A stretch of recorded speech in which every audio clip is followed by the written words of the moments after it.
বাংলাদেশে তো বিচার প্রক্রিয়ার অনেক দীর্ঘসূত্রিতা আছে।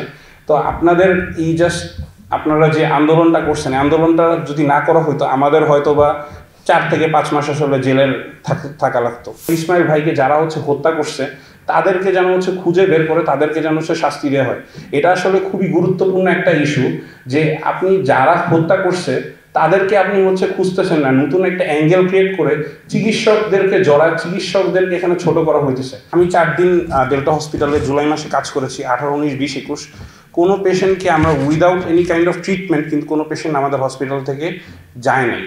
এবং আমাদের হসপিটাল থেকে এই পেশেন্টদেরকে ট্রিটমেন্ট দেওয়ার জন্য যে এনাফ যে ওষুধ দরকার, নেসেসারি যা দরকার সব কিছু কিন্তু ফ্রিতে প্রোভাইড করা হয়েছিল। আমি অ্যাজ এ ডক্টর প্রত্যেকটা যখন পেশেন্ট আমি ট্রিট করি সার্জিক্যাল কোনো কিছু, সেখানে আমি একটা অ্যামাউন্ট পাই, পার্সেন্টেজ পেশেন্টের বিলের। তো আমিও কিন্তু সেই বিলটা কখনো নেই এই 4 দিনের যখন আন্দোলন চলছে। তো আমি 19 তারিখের ঘটনাটার দিকে একটু ফোকাস করতে চাই। 19 তারিখের যে ঘটনাটা হয় যে শহীদ ইসমাইল ভাইয়ের সাথে, 19 তারিখে আমি আসরের নামাজ পড়ে আনুমানিক বিকাল 4:30 থেকে 5টার দিকে আমাদের হসপিটালের যে সিঁড়ি দিয়ে নামতেছিলাম। আমাদের হসপিটালে যারা গেছেন তারা আর কি খেয়াল করবেন যে সিঁড়ি এবং মেইন গেট খুব কাছাকাছি। তো সিঁড়ি দিয়ে নামার সময় আমি গুলির শব্দ শুনতে পাই এবং ওখানে শরগোল শোনা যায় এবং ডাক্তার সবাই ডাকতে থাকে। তো আমি যেটা হয় যে মেইন গেটের দিকে দৌড়ে যাই।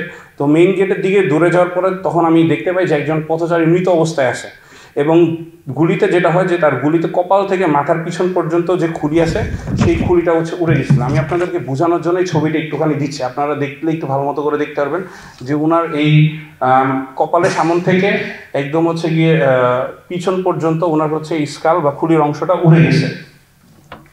তো এই অবস্থায় আমি যখন ওনার সামনে দাঁড়ানো ছিলাম আমার দিকে 2টা বুলেট ফায়ার করা হয় এবং এই বুলেটের শব্দ প্লাস ফায়ারিংয়ের কারণে আমরা যারা ওই শহীদ ইসমাইল ভাইকে দেখার জন্য আর কি গেছিলাম এবং আমি ট্রিটমেন্ট দিতে যখন গেছিলাম তা আমরা ভিতরে চলে আসতে বাধ্য হই।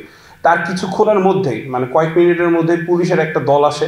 পুলিশের ওই দল এসে আমাদের যারা সিকিউরিটি গার্ড থাকে তাদেরকে আর কি একটা অশ্রাব্য ভাষায় একটা গালি দেয়। গালি দিয়ে হসপিটালের দরজার গেট বন্ধ করতে বলে এবং তাদেরকে গুলি করারও হুমকি দেয়। এবং যার ফলে আমরা কেউই আসলে ওই ডেড বডিটার সামনে যাইতে পারিনি। তো পরবর্তীতে যেটা হয় যে এই ছবিটা আজকে ঘটনার প্রায় 6 থেকে 7 মাস পর সোশ্যাল মিডিয়াতে ভাইরাল হয় এবং সোশ্যাল মিডিয়াতে দাবি করা হয় যে গুলিবিদ্ধ লোকটা সে হামাগুড়ি দিয়ে হসপিটালে ঢুকতে চাইছিল। আসলে এই জিনিসটা যে দাবি করছে এটা পুরোপুরি মিথ্যা।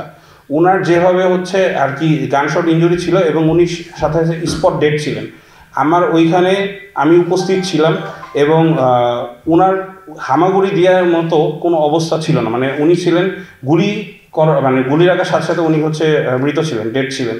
তো আমাদের বিরুদ্ধে যেটা পুলিশ থেকে দাবি করে যে আমরা চিকিৎসাতে অবহেলা করছি, সেখানে যেখানে একটা মানুষ গানশট ইনজুরির সাথে সাথে উনি গিয়ে মারা গেছে স্পট ডেড, সেখানে তো চিকিৎসা অবহেলার কোনো সুযোগই নেই। এবং আমার সাথে যেটা আমি আরেকটু উল্লেখ করতে চাই যে যেদিন আমাকে আর কি অ্যারেস্ট করা হইল, অ্যারেস্ট করার সময় আমার প্রসিকিউশনের যে তানভীর হাসান জোহা উনি আমার সাথে যখন কথা বললেন 1 মিনিটও উনি আসলে আমার সাথে প্রপারলি কথা বলেননি। কথা না বলে উনি আমাদের বলেন যে আপনারা আমাদের সাথে কোঅপারেট করেন, থানাতে চলেন। থানাতে আমরা যখন যাই আমাদেরকে 40 মিনিট বসিয়ে রাখা হয় এবং তারপর কোনো কিছু বলা ছাড়াই বলে যে আপনারা গিয়ে মোবাইল এবং আপনাদের ওয়ালেটস বা ইম্পর্টেন্ট যা কিছু আছে পুলিশের কাছে জমা দেন, তারপরে আমাদেরকে লক আপ করা হয়।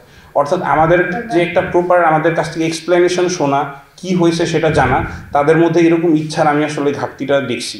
এবং এই মামলাতে আসলে আমাকে এবং আমাদের যে হসপিটালের 2জন সিকিউরিটি গার্ড যে নাজিম উদ্দিন এবং ইসমাইল হোসেন ভাই এবং গিয়ে মার্কেটিং অফিসার হাসান মিয়া এবং maintenance officer Borhan Uddin, total আমাদের 5 জনকে আর কি অ্যারেস্ট করা হয়।